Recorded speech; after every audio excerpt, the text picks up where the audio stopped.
Welcome to Venture, the world of small business and big ideas. We welcome Jason Ackerman to the program. About 10 years ago, the online entrepreneur took a stab at the multi-billion-dollar supermarket industry. And today, FRESHDIRECT is a new force in how city dwellers buy their food. Are you interested in a little high-class beef? You might love Lucy, but you might not love the hassle of grocery shopping.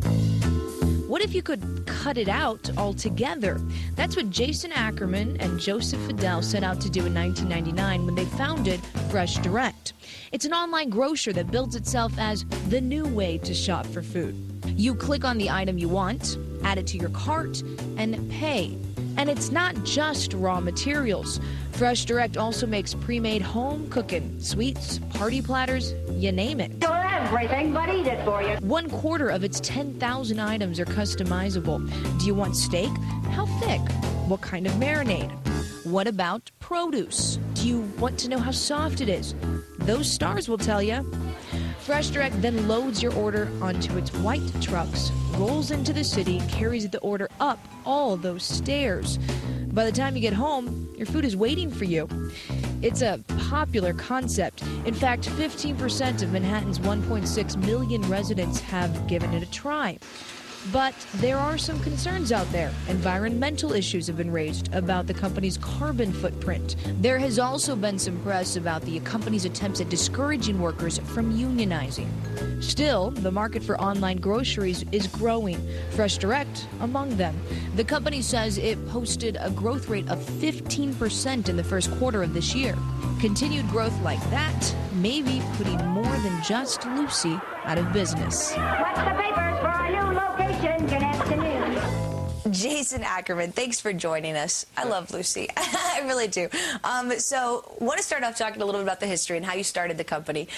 Your father had a book factory. You spent your whole life working, making, I guess, swatches or books out of those fabric swatches, but you didn't want to do it. You wanted to go into finance. I think your uncle was in finance.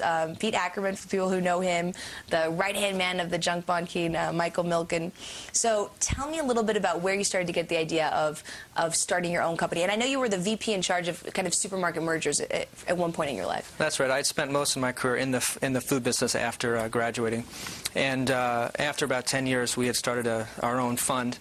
And actually, the FRESHDIRECT idea was born from an initial idea to open up fresh food retail stores in New York. As a New Yorker, you know that finding great quality at great prices is pretty slim pickings often.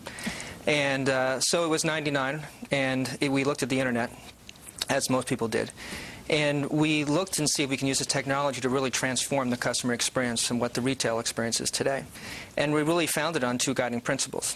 First was to rethink how we get product from the farm to a customer's table in a much more efficient way, which lends itself to deliver better quality products at better prices. And second, because we know so much about our customers, is to use that information to deliver a much more personalized, better experience. Seeing your dad that had his own business and starting your own business after years of working in finance, working in a fund, but what did you take from your dad when you were starting to get into this on your own? You know, it's funny, when you're young, at least I spent my life in the summers working in my father's factory. Not understanding why I was actually working in my father's factory, but I actually really loved it. Making things was really something fantastic.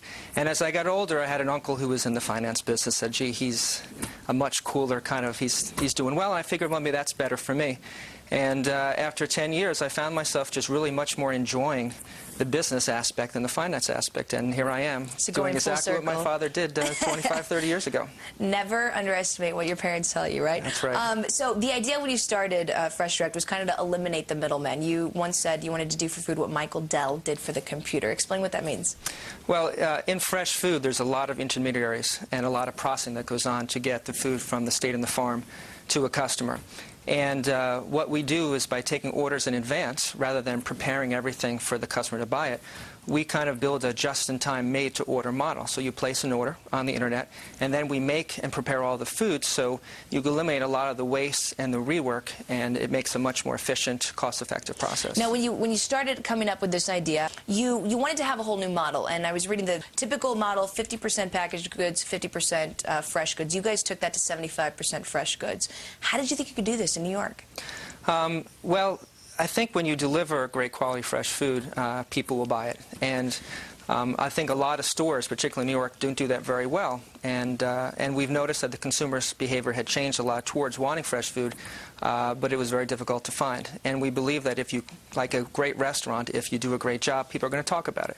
Your co-founder is one of the co-founders of Fairway, which is a really well-known name here in New York City, also, again, for their fresh food. So how did the relationship work when you first started? The initial idea was about opening stores, and I approached Joe, who was at Fairway, about opening or purchasing a store and building out a concept.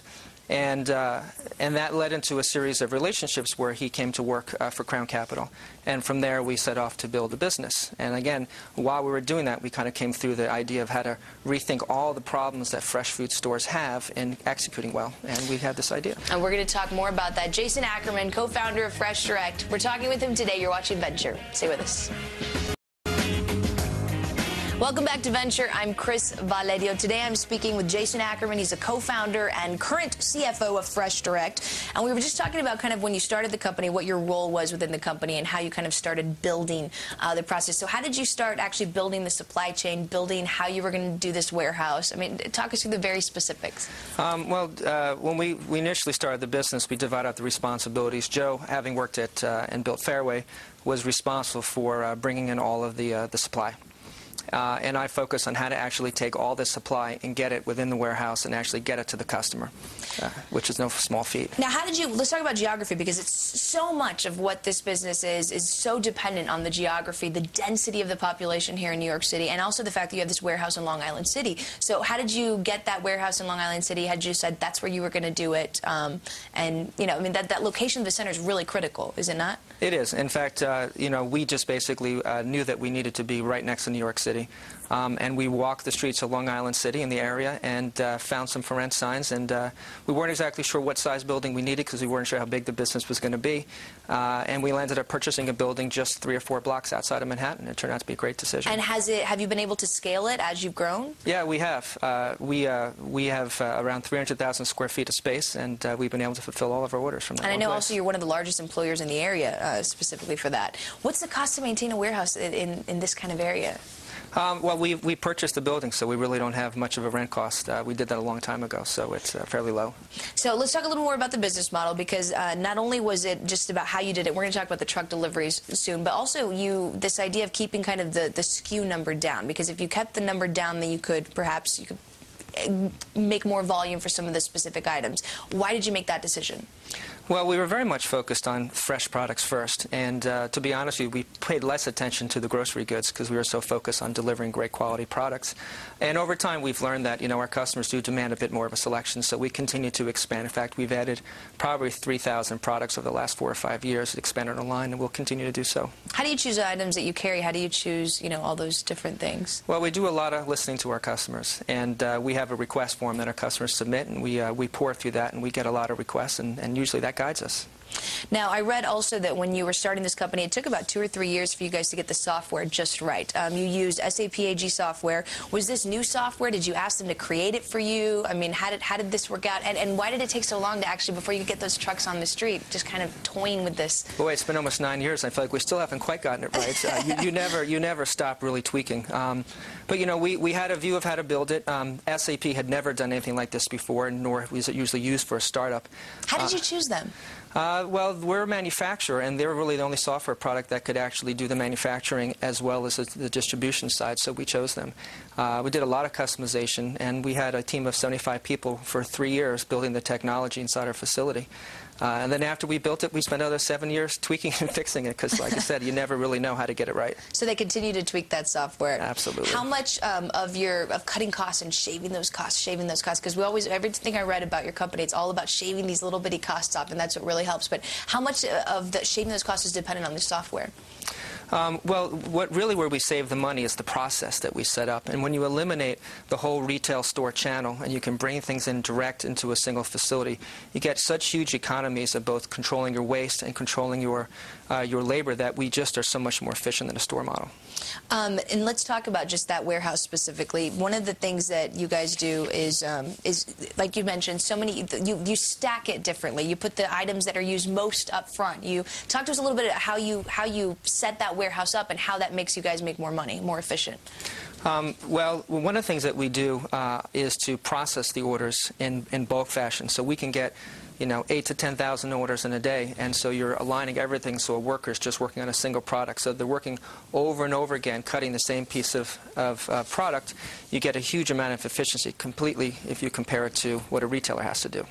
And we also mentioned in the package that you guys, obviously you create your own products. You have an executive chef there. And even, I was reading, even with the executive chef, Michael Stark, I believe, everything there is even increasingly automated using the software. He puts in the recipes, which is translated into what he needs. I mean, it's pretty innovative. Is that? Well, we do, like anything else, you have to be able to scale with control.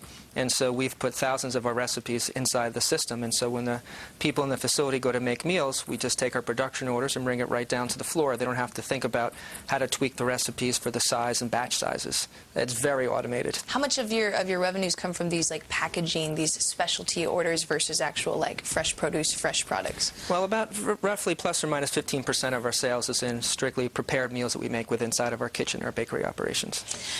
When we talk just a little bit about kind of how many orders are we talking about that you guys get every day? Because I know in 2006 you had 2 million orders, 60 million items, 8 million boxes. What's that ratio now?